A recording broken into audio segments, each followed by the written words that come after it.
Hey guys, welcome to Sopimix Studio Umbiamas, conectando Aruba com o mundo via vídeo podcasting. Conectar conosco, compartilhar ideias e histórias para nos inspirar e para conan abrir. Sopimix Studio é plataforma de podcast na Aruba. Follow-nos riba Facebook, subscribe riba YouTube ou riba plataforma de podcast preferido. Escute o podcast preferido que hora e onde cutar. Sopimix Studio, powered by Credits, botou ideia? Credits educava e prepara a abo para ser um empresário exitoso. De business plan, guia personal e préstamo para negócio até com 100,000 florin. Bira para mês donho com Credits. Subway, passa na Subway para o sop, salada, wrap ou flatbread e mais fresco. Com 7 localidades rond Aruba, não está cerca de Ibo. Subway. Swing Masters, organizando events, conferences of weddings, Mr. de luz, sound, staging, DJ, trussing ou flat screen, Swing Masters está claro para ser boa fiesta éxito. Swing Masters. E agora, Sopimix Studio é plataforma de podcast de Aruba, está apresentar.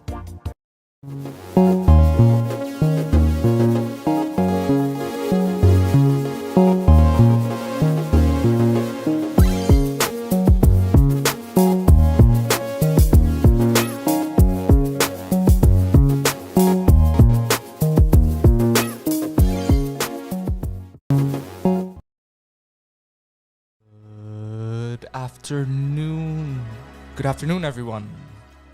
And if you just woke up, good morning. They should be awake by now if they woke up just to watch this show. Sorry for the small delay, guys. We had a little bit of issues in the studio, but we are up live and running. Up live and running. And today we've got something exciting, but introductions. My name is Jean-Luc. Some people know me as Lucky. I am a student at the University of Aruba, and I've had an interest in games and tech my entire life. Bruce Arms here, multimedia engineer, digital evangelist, and yes, the same thing. Love technology, and we're all about education, adoption, and maybe even, sparking your interest in something new. And in this spirit, let's first give our thanks to Subway, our sponsors, Eat Fresh, Swing Masters for the beautiful studio that we have here. And we're missing one more. Credits. People that can help you move forward with your business ideas. So today because of the last show, we recommended the YouTube channels, right? Yes. And I sort of dove into in a nutshell, Cruise Gezacht, my recommendation, and I basically fell into this great rabbit hole, the Fermi Paradox. Fermi's Paradox. Yeah. And as you may or may not know, I'm a big fan or have a huge interest in astrology. Astronomy. Astrology. Total. Astronomy. Sorry, guys. Happens all the time. Yeah, so I grew up with Astronomy magazine. Very interesting stuff. In love with any ideas of space. So I'm a sci-fi fan and buff. And to be honest, I was a little bit out of the loop when it came to where we are, the apex of knowledge of the universe.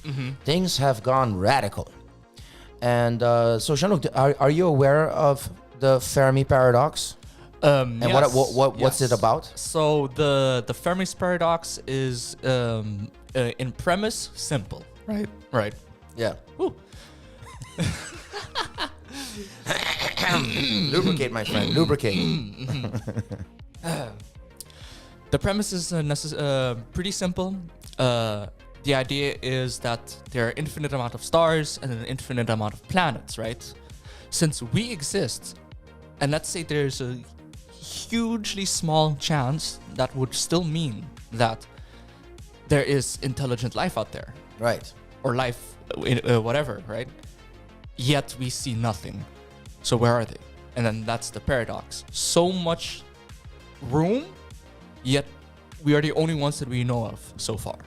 Yeah, I think a nice sentence to compress that even more is that statistics favor life. Yeah. But there is no detection.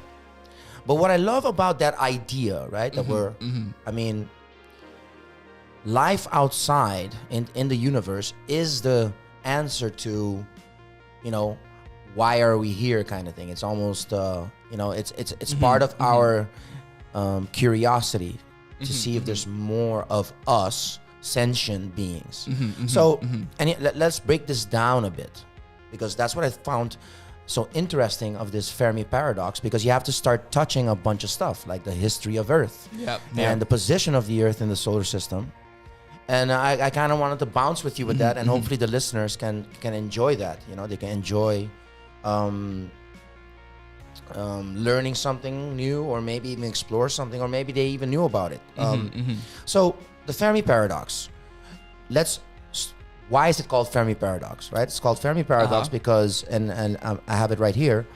The Italian-American physicist Enrico Fermi had a conversation with 3 other colleagues, physicists Edward Teller and Herbert York and Emil Konopinski in the 1950s. In the 1950s. All right. That's what I'm trying. I had this conversation with friends of mine yesterday, and I'm like, you know, this is not sci-fi. This is a real. This is phi. No, it's not phi. It's sci. This is sci. That's the fiction this part. is sci. Yeah. So they were talking about it in the 50s, and now we're in the 2020s. Yeah.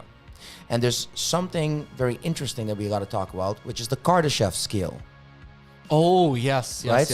When we talk about life outside of Earth, what's the metric? How do you see it? And Mr. Kardashev came with a great metric for civilization, which is the consumption of energy. Yeah. Which is exactly what we're doing, right? So for our economies to run,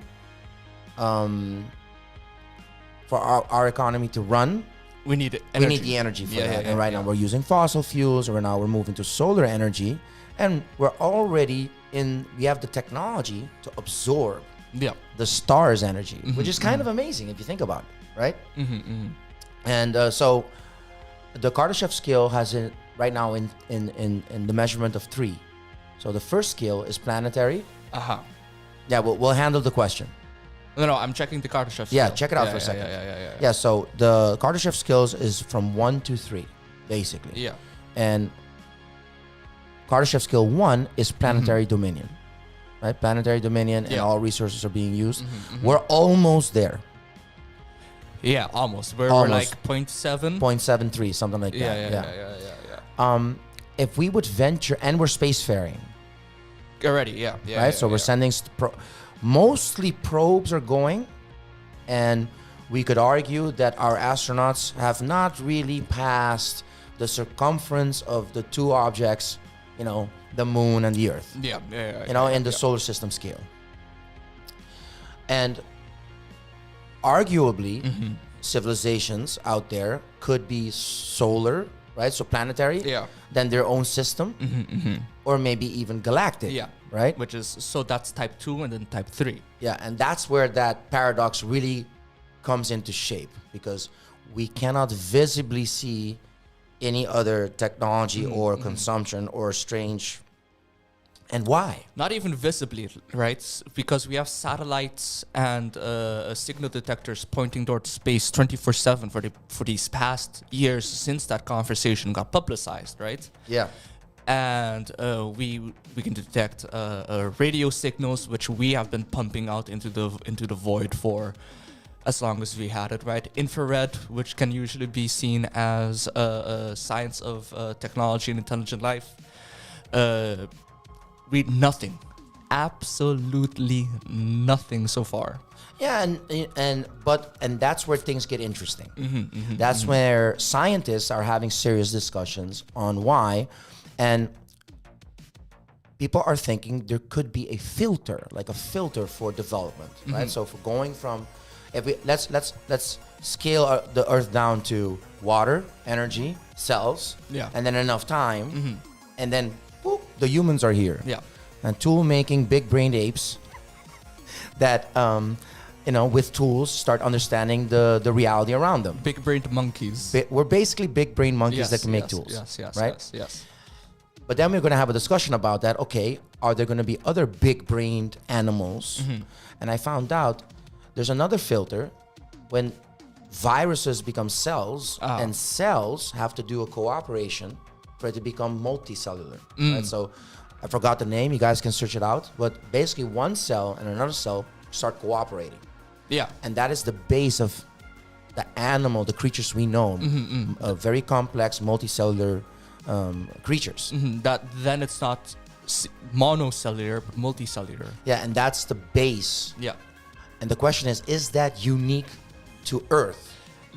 That's when we're talking about this. It is literally life as we know it. Right. Because of course, infinite possibilities and statistics would say that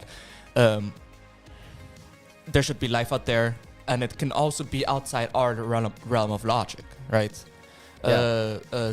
We are carbon-based life forms, right? So Sure. our DNA and most of the things that we work with are carbon, right? And it gives us a bunch of properties, mainly the interaction with water, right? But a close candidate can be silicone, if I remember correctly. Yeah. Yeah. And it's mainly because just in different temperatures, it could function pretty much the same way. And then, but how it would translate into life, we don't know, because that's life beyond what we know. That's not life as we know it. But life as we know it, cells, multicellular. And yeah, we can hear the I'm so feed. sorry. Yeah, because I went to the... Sorry, guys. Yeah, fixed it.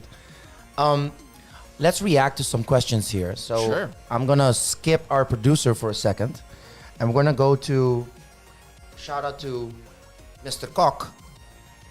K-O-C-K. There's an inventor in Africa who has invented a flat screen TV powered by radioactivity. And Wow. it doesn't use no current. Radioactively. So it's basically using atomic energy. Yeah, or some kind of radioactive, yeah. splitting the atom. And you know, thank you for that. That's very interesting, because I was thinking about that a couple of days ago. Could it be that another civilization, like if you think about it, our paradigm, our energy paradigm, is on oil, which is basically dead material. Yes. Right? Yes, It's yes, dead material. yes. It's dead. I found out also that's mostly vegetation. Oh. And eons, millions of years of dead material going into the ground and going to that process. It captures sunlight, basically.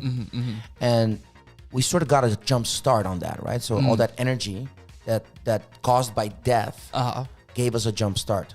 Could it be that another civilization Managed to get to knowledge based on all the components that we can see with tools, right? So did they get to the atomic splitting of the atom energy model without a jump start? You know, that would be interesting. You also got to keep in mind that the reason why we learned how to split the atom was because of war as well. Oh, The war effort on top okay. of that. Yeah. We're gonna get there. We're gonna get there. Yeah. So that's interesting, and it's an interesting discussion, because if we want to move forward in a more sustainable future, we have to solve this energy problem. So it's a good thing this inventor in Africa did that, definitely. because he's done it on a scale, right? It's a little tiny scale, and it's and maybe we can have energy components in the technology instead of now, like batteries, for example, that have to get surged the energy. Yeah. And Slightly radioactive batteries, if they're small enough and you just put enough layer through it should be safe to handle. yeah, we'll see. But I see that we have other questions. Yeah, I also, that's another great suggestion. The James Webb Telescope. That's the project that is going to, that's the third tier of space telescope. We had the Hubble Space Telescope for a while. Did you know that was also a little bit for war? Because Really? it was a telescope turned inward, to do spying. Oh. And then they're like, hey, we can use the same tool to go Outward and go figure out the universe, right? Or take a look at it. Wow. And actually, Tyson LaGrasse talks about that a lot. He talks about that relationship between, scientific innovation usually propelled by other means, but like fight for resources, basically. Yeah. Let me pull up the Fermi Paradox, and it's a huge Wikipedia. Huge. Of course. There are many conversations and debates about trying to give a possible solution to the Fermi's paradox, right? Yeah, that's the interesting part. You know, so the chain of reasoning, billions of stars in the Milky Way, high probability that these stars have Earth-like planets. Some of these civilizations could have developed interstellar systems. The sun is 1 billion years older than most systems. The chances that it happened in a long, long time ago in a galaxy far away is actually statistically Likely. feasible. Yeah. Let me go now to some of the terminologies that come out of that. So they got something called the Drake equation. The Drake equation. Is this the statistics that... Well, the formula. Oh, the formula. So that's framed now into a formula. Oh, And the great filter is an analysis of how we're here and what could be the future. And the great filter is also a warning. Yes. Because it could be that intelligence is self-annihilating. Exactly. Right? Yeah. So we sort of like sulfur go out into existence because we've been here. So the current human, the Homo sapien, for not even a blink of an eye. there were 200,000 years on this planet. 300,000. Detectable. No, well, 200,000, 300,000. The human before us, our predecessor, 2 million. 2 million. If I would like to imagine us 1 million years down the road, things become super interesting if we're still around, right? If we surpass these challenges, and they also talk about the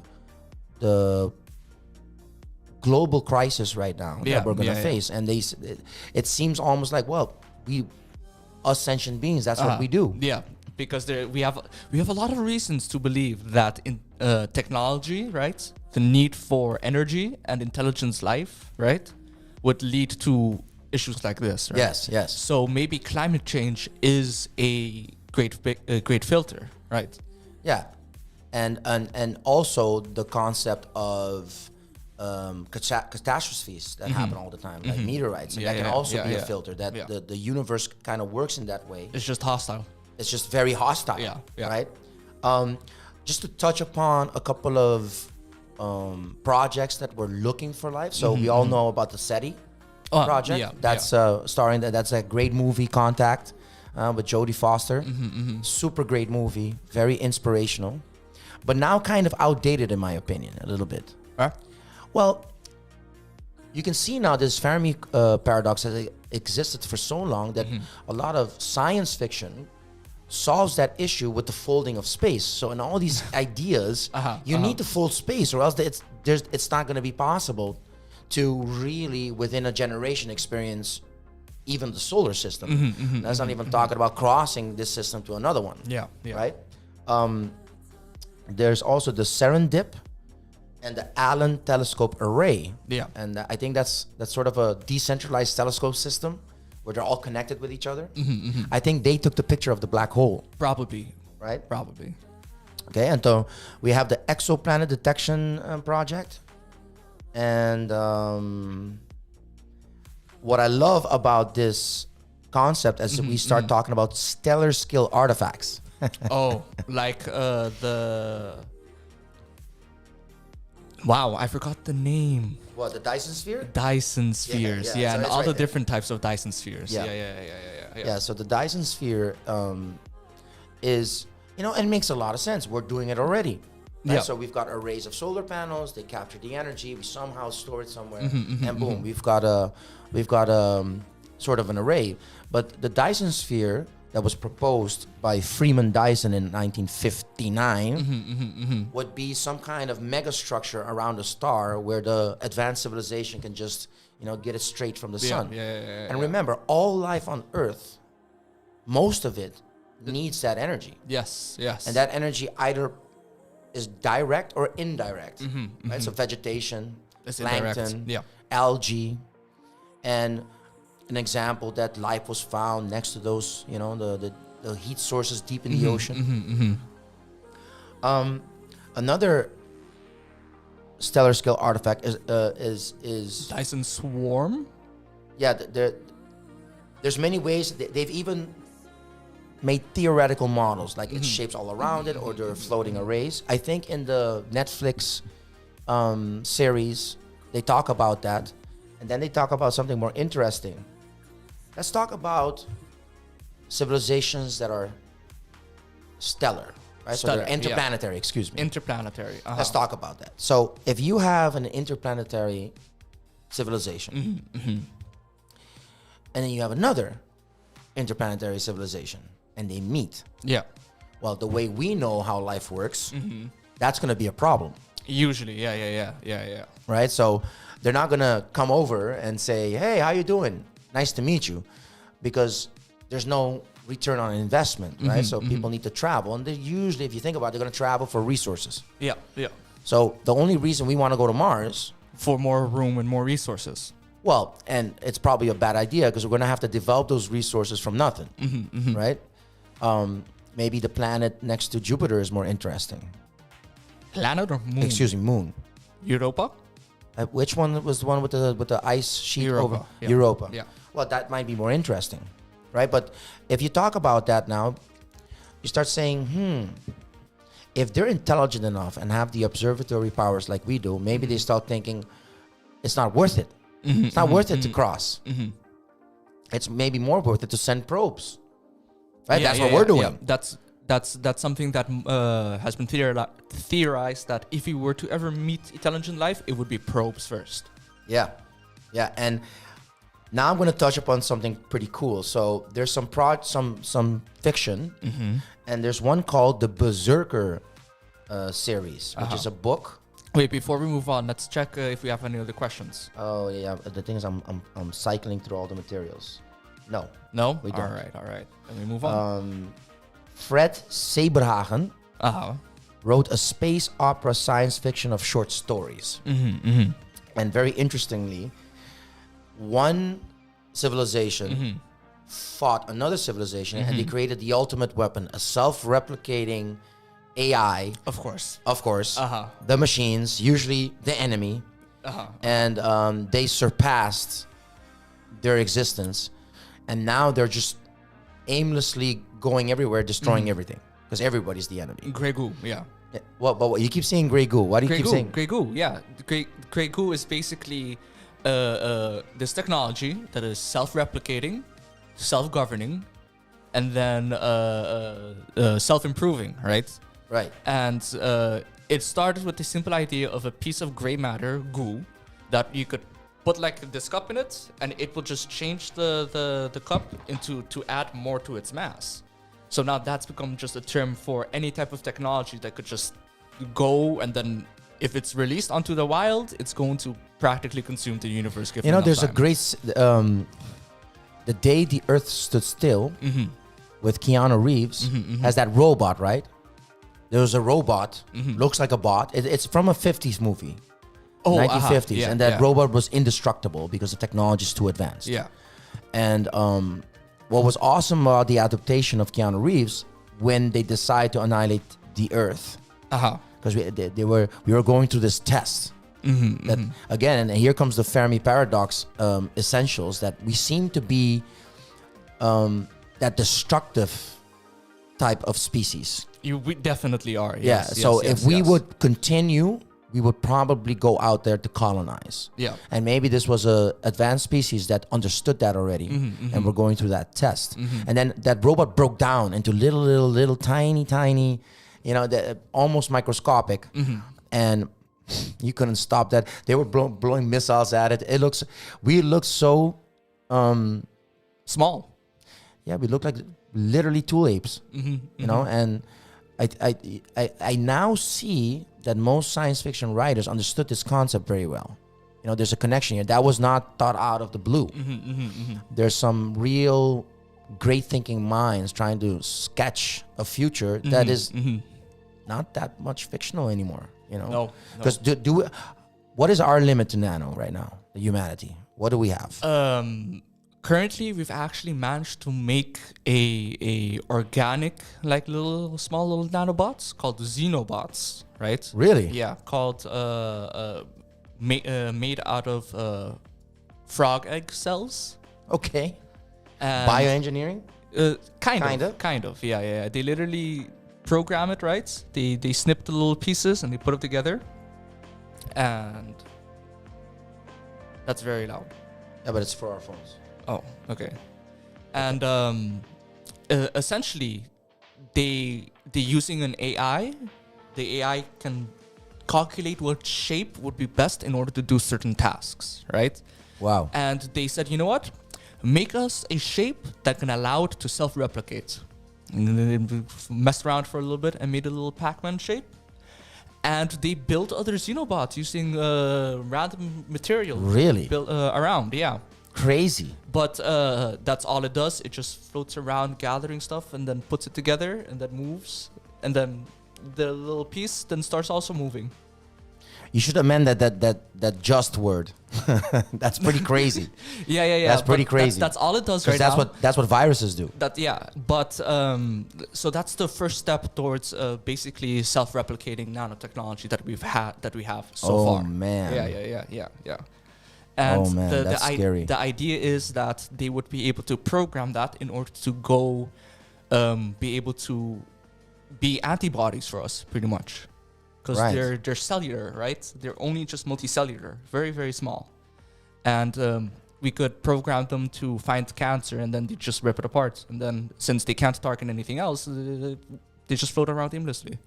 Gotcha. But yeah, that's the current state of nanotechnology that we currently have. Organic nanotechnology. And here we go to some other ideas. Yes. Yeah. We'll go there. Yes. If we analyze the situation, the universe is vast. It's actually more empty than it's full, right? So things are separated from each other. The time and space continuum is a huge issue. It is near incomprehensible. So for a civilization to get to the level of colonizing interplanetary, they might learn that it's not worth it because you might encounter a whole lot of dead space, not enough resources, because we need complex resources. We need complex compounds to sustain us, right? So we can't just take raw materials only, right? Like food is a problem. We can't do alchemy yet. Yeah, exactly. Okay. But maybe if you advanced far enough, right, from your observability powers and your energy consumption and, you know, the mastery of your bioengineering, we're going to talk about the Matriarchal Brain. Yes. And the Matriarchal Brain, which is a hypothetical megastructure of immense computational capacity powered by a Dyson sphere. Yes. Take a Dyson sphere and say, guys, there's no way we can consume all of this energy. Why not make it fuel an AI? Yeah, but what about this? Or a computer. What if instead of, if you think about it, colonization is inefficient. Yeah. Right? If we're gonna go to the closest planet that seems habitable, it's gonna take generations. Yes, definitely. Without faster than light and without FTL traveling. That's why all series that talk about multi-civilization have this warp speed and, you know, all this stuff.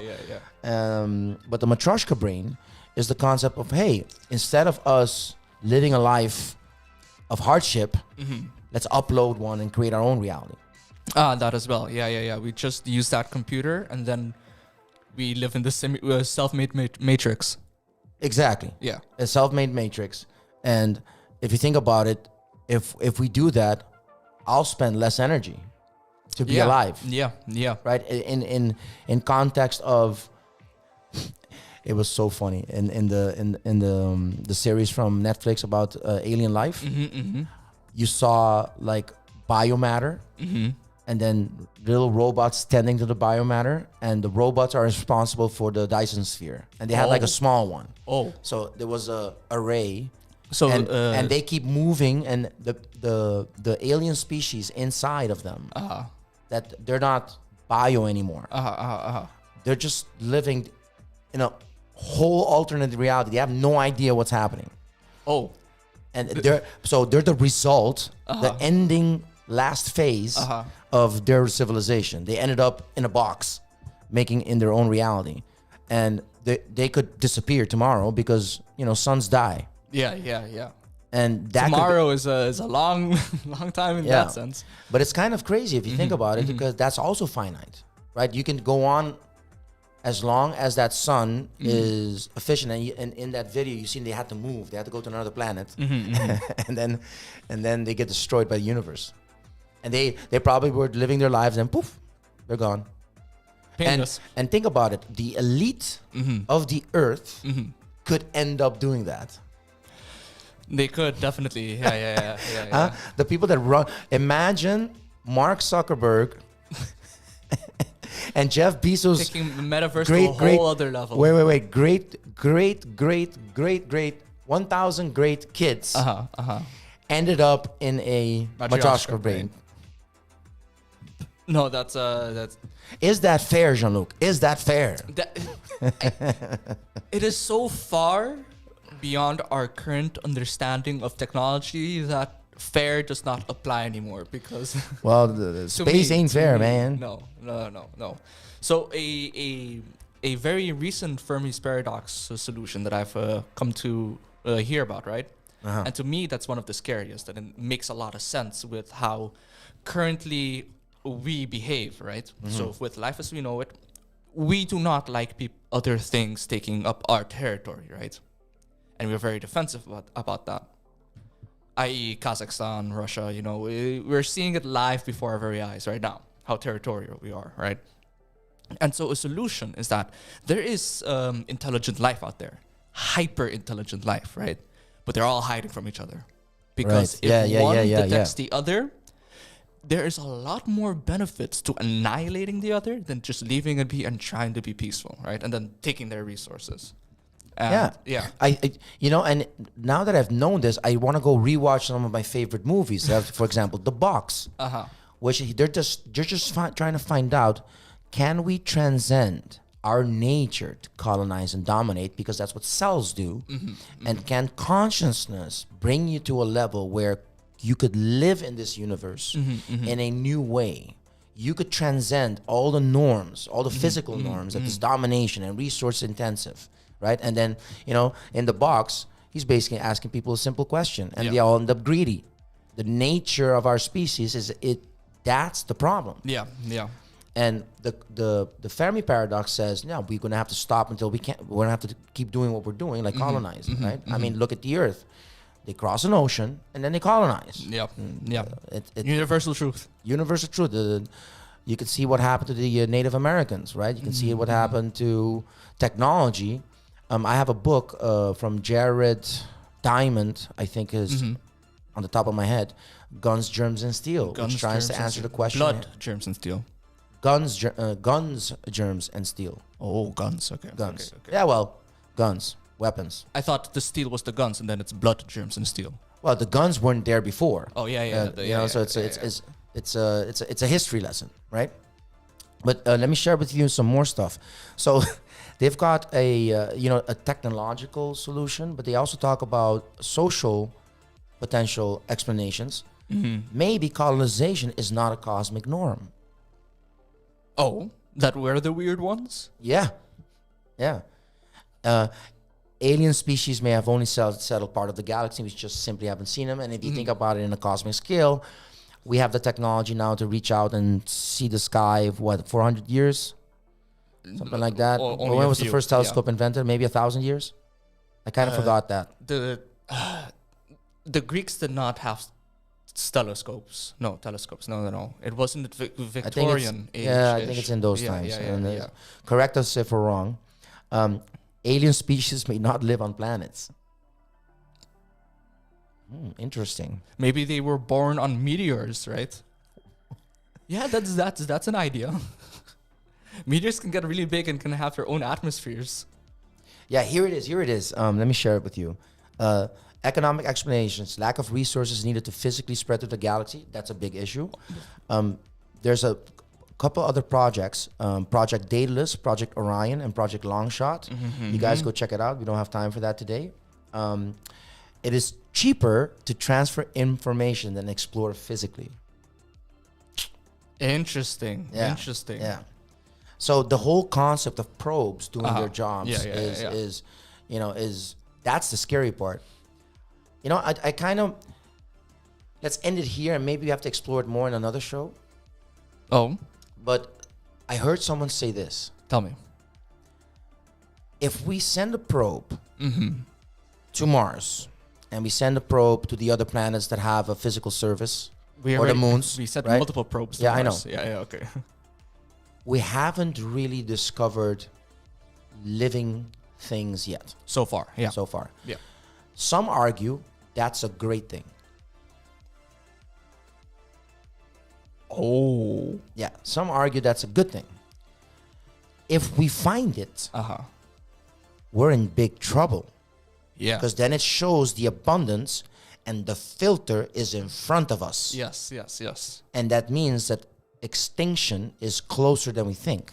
And not because of a catastrophe. It could be ourselves. That's the argument. I hope we don't find anything, because then we have a chance. If we find it and then life is abundant, then it's obviously an intelligence problem. There's a existence management. Why do we do what we do that helped us to get here? And then it's gonna help us go away. That's simple. That could be one of the big filters, the great filters. Yeah, so guys, go check it out. What I would love to do is keep this as a small segment of the show every time. Astronomy and maybe even some great entertainment that showcases these ideas that we have. So, for example, a great recommended show that I want to tell you guys about is called The Expanse. If you don't know about it, The Expanse explores humanity that has gone interplanetary. Yeah. Right? And it's split in 3 factions: people that are working in the solar system for the resources, the civilization of Mars, and the civilization of Earth. And I love how they display the culture changes that happens. For example, people that live on Mars have a much greater appreciation for life than the Earth beings. Interesting. In the show. It's like you're all spoiled. You don't know what you have. We have to build it from nothing. You know, we have to create our own ecosystems, and we have to tend to them. And you know, I thought that was super interesting. And by the way, check out, in a nutshell, could we terraform Mars? Venus? I haven't seen that one. Go check it out. Go check it out, guys. Thank you for listening. We went into a passionate subject, I think, but I do think it's super interesting. And Jean-Luc, any last comments? Look forward to Fermi Paradox Part 2, I guess. Yeah, maybe not next week, but we're going to continue this journey and learn a little bit more. And once you know these things, I think sci-fi shows become a little bit more interesting. Yes, definitely. Thank you to our sponsors, Subway, Credits, and Swing Masters. And thank you guys so much for watching and listening, if you still are. And till next week. Till next week. See you later.